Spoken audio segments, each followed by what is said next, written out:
অসম মহিলা বিশ্ববিদ্যালয় বন্ধ কৰাৰ ষড়যন্ত্ৰৰ বিৰোধিতাৰে ৰাজ্যজুৰি প্ৰতিবাদ অব্যাহত আছে। বৃহস্পতিবাৰে পুনৰ আছুৱে উত্তাল কৰিলে যোৰহাটৰ ৰাজপথ।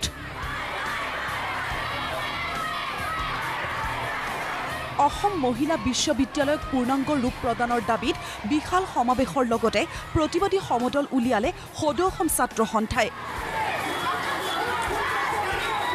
যোৰহাট ষ্টেডিয়ামত অনুষ্ঠিত সমাৱেশত মহিলা বিশ্ববিদ্যালয়ৰ শিক্ষাৰ্থীসকলৰ লগতে যোৰহাটৰ বিভিন্ন স্কুল কলেজৰ ছাত্ৰ-ছাত্ৰী আৰু স্থানীয় লোকে অংশ লয়।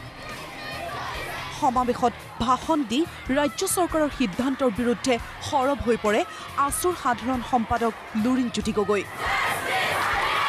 প্ৰত্যাহ্বান কনষ্টিটিউৱেণ্ট টেকনিকেল ইনষ্টিটিউশ্যন অসম মহিলা বিশ্ববিদ্যালয়ৰ অধীনত যিহেতু এখন নন এফিলিয়েটিং বিশ্ববিদ্যালয় বিশ্ববিদ্যালয় হিচাপে আইনত লিপিবদ্ধ হৈ আছে।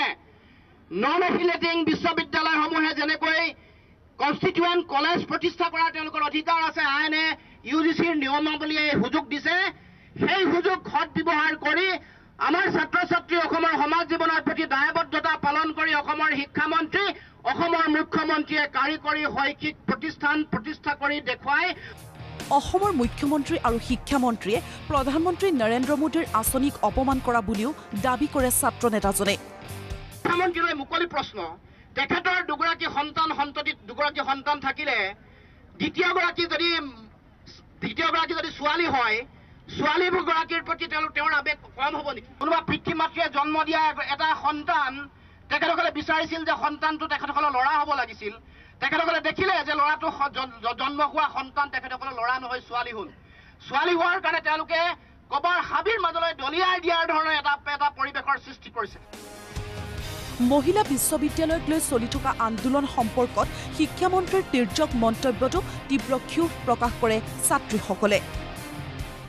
তেওঁলোকে দিয়াই নাই, কিন্তু তেওঁলোকে যিবোৰ মন্তব্য দিছে যে আমাৰ সেইবিলাক অতি দুখজনক। কাৰণ সেইকাৰণে মই আমাৰ শিক্ষামন্ত্ৰী ডাঙৰীয়াক ক'ব বিচাৰিছোঁ যে আপোনালোক আহক, আমাৰ বিশ্ববিদ্যালয়খন কেনেদৰে পৰিচালিত হৈ আছে, কিদৰে পৰিচালিত হৈ আছে, আহক চাওকহি, তেতিয়া গম পাব, তাৰপিছত মন্তব্য দিয়ক। সমাৱেশৰ পাছত যোৰহাট নগৰৰ মাজেৰে সহস্ৰাধিক লোকৰ এক বিশাল প্ৰতিবাদী সমদল উলিওৱা হয়। যোৰহাটৰ পৰা কেমেৰা পাৰ্চন পৰাগ আৰু LKৰ সৈতে পৰমা বৰাৰ ৰিপৰ্ট, প্ৰতিদিন টাইম।